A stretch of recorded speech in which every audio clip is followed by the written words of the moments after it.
Welcome to this tutorial in the MetaTrader 4 application from Alpari. My name's John Jagerson and I'll be walking you through the trade window today. Trade execution is one of the most important things we do as Forex traders, and although it's fairly simple, it's important to really understand the trade functionality so you don't have to worry about making mistakes and you can get your orders executed at the right time for the right amount. To start our discussion, I have the MetaTrader 4 application open and I have the default layout from Alpari ready to go. Why don't we start our discussion by maximizing one of these charts. I'm going to use the pound-dollar exchange pair. We can expand that chart, and we're going to be looking at entering an order here on the pound-dollar itself. Imagine that you've done this analysis and you're assuming that the pound is going to be bouncing off of a resistance level. I'm going to apply a little trend line here. As the market is bouncing off of that resistance level, you're inclined to think that this might be an opportunity to short the market. You can take action on that analysis by entering a new order. Now you'll notice right up here at the top of the application on the main buttons menu, there's a button that says New Order. You can select that. Alternatively, you can also right-click on the chart, mouse over the submenu to Trading, and select New Order. I'm going to select the button here on the main button menu. Either way, the results are the same. The dialog box that opens is our order window. Now from here we have a few decisions to make and a few definitions to provide. You'll notice that I've got the currency pair that I'm interested in. This is my active window has popped up. The pound-dollar, that's reasonably self-explanatory, but I could pull this down and select any of the currency pairs offered. If I really wanted to make an order on the dollar-yen or the euro-dollar, the Aussie-dollar, etc., I could select any of these and it would change the instrument that I'm trading. You'll notice that the thumbnail chart over here on the left-hand side has also changed. When I moved from the pound-dollar to the Aussie-dollar, I now have a little tick chart of the Aussie-dollar here on the left-hand side. Now I'm going to switch back to the instrument we were originally looking at, which was the pound-dollar. And my thumbnail chart, my little tick chart there, has also changed back. The next thing we need to take a look at is the volume pull-down box. Now you'll notice that right now it's set at 0.3, but what does that mean exactly and how can I change it? You'll notice that if I pull this down I have some automated selections, but in each of these represent a different trade quantity. For example, if I've got 1.0, that's one full lot. So one full lot means that I'm trading 100,000 units of the base currency. So in the case of the pound-dollar, where the dollar is my quote currency, that means that each pip is worth $10.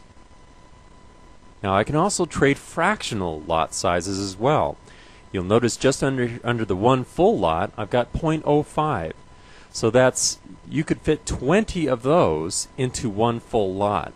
That means that if we were looking at, it's really common for traders to be trading mini lots or currency lots that are 1/10 the size of a full lot.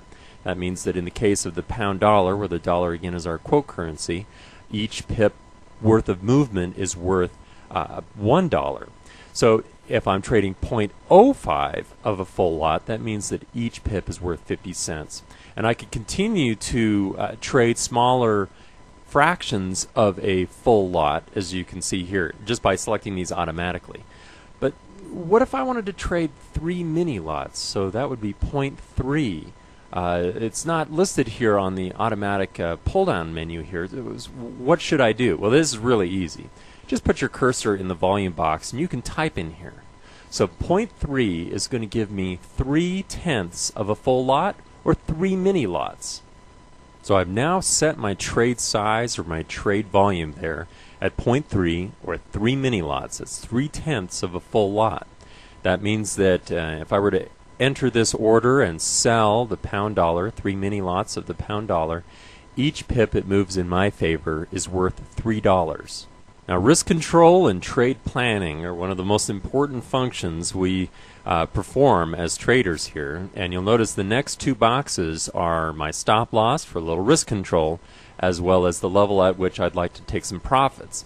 That means that I can bracket the current price, the current sell price, with a stop loss if the trade starts to go against me, as well as a limit order where I can start to take some profits off the table if the trade goes in my favor. Now I want you to notice two things. First of all, this number is fully adjustable, so you can set this. You'll notice, number two, that it goes out 5 decimal places. So once again, one of the great things about working with Alpari is that fractional pip. So the spread can potentially be cut into those fractions of a pip. Normally you would see the pound dollar carried out to the 4th decimal place, and in this case it goes out to the 5th decimal place. Now, one of the things that's nice here is for short-term traders. So remember, we're anticipating that we're going to be able to short the pound dollar here. So if we set a stop loss, we'd want to set a stop loss above the market price. You'll see the market price is listed over here in the tick chart on the left-hand side. We have the buy price in blue and then the sell price in red. And they're separated by the spread, or the current spread, on this particular pair. Now if I were a very short-term trader, I could adjust my stop loss and see it visually on the chart. You'll notice if I just click these up and down arrows, so I'm going to click the up arrow, and we're going to see my stop loss start to move. There it is on my tick chart. You can see it moving up or down. I can move it up or down, but I can get a feel for where is this order going to be relative to current prices. Now if I have a little bit of a longer time horizon, I'm not trading normally off the tick charts, I can then type in where do I really want this stop loss to be.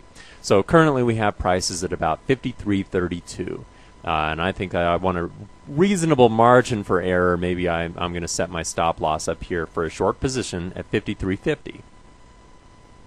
I can do the same thing here with my take profit. So I'm going to go down underneath the market, because again I'm shorting the market. You'll notice my take profit line just appeared as I clicked that down arrow. Now I could either adjust this visually and get a feel for where is the market likely to be. That's kind of handy, especially if you're a very short-term trader. Or I can shortcut this whole process and just set it at 5,300 even. Now I've selected my stop loss and take profit level somewhat arbitrarily. This is really up to you, and it depends on your analysis. The real takeaway here is to remember there's a lot of flexibility here, not only because of the 5th decimal place, but you have the ability to put in any price you want.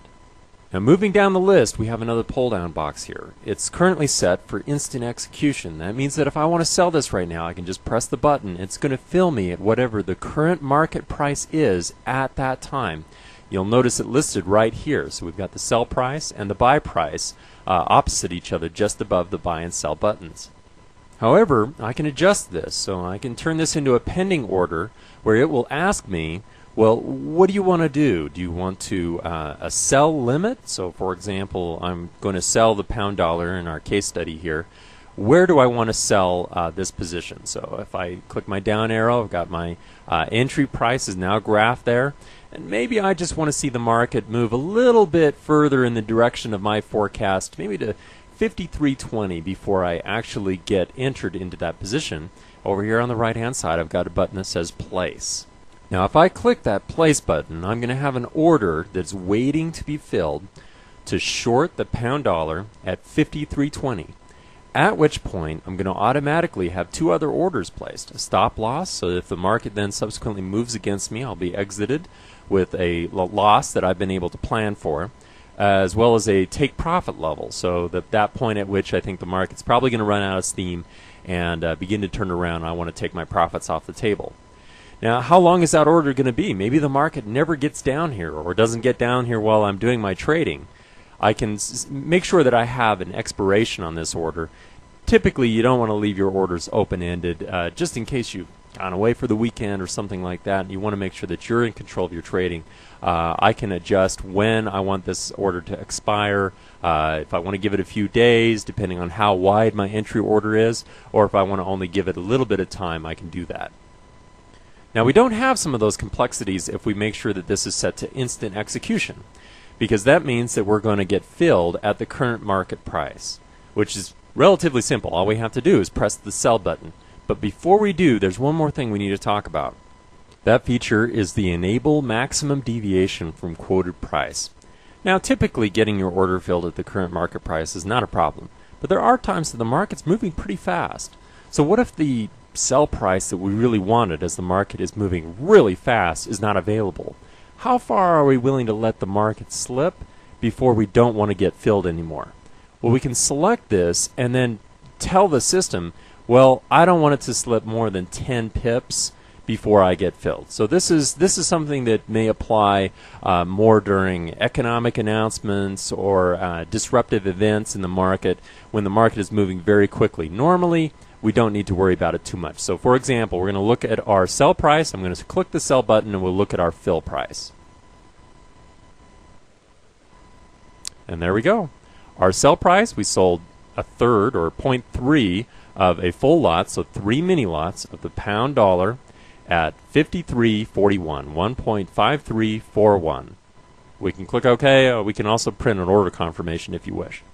Now I'm going to select OK, and you'll notice that my orders and my pending orders, my stop loss, as well as where I got into the trade, are now graphed here on the chart. So I can watch these visually to see how close am I getting to my stop loss, how close am I getting to my take profit level or my limit order.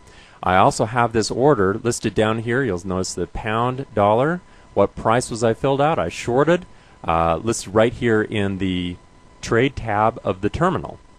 As you can see, there's a lot of flexibility provided in the MT4 platform from Alpari for order entry as well as bracketing orders with risk control and profit-taking orders.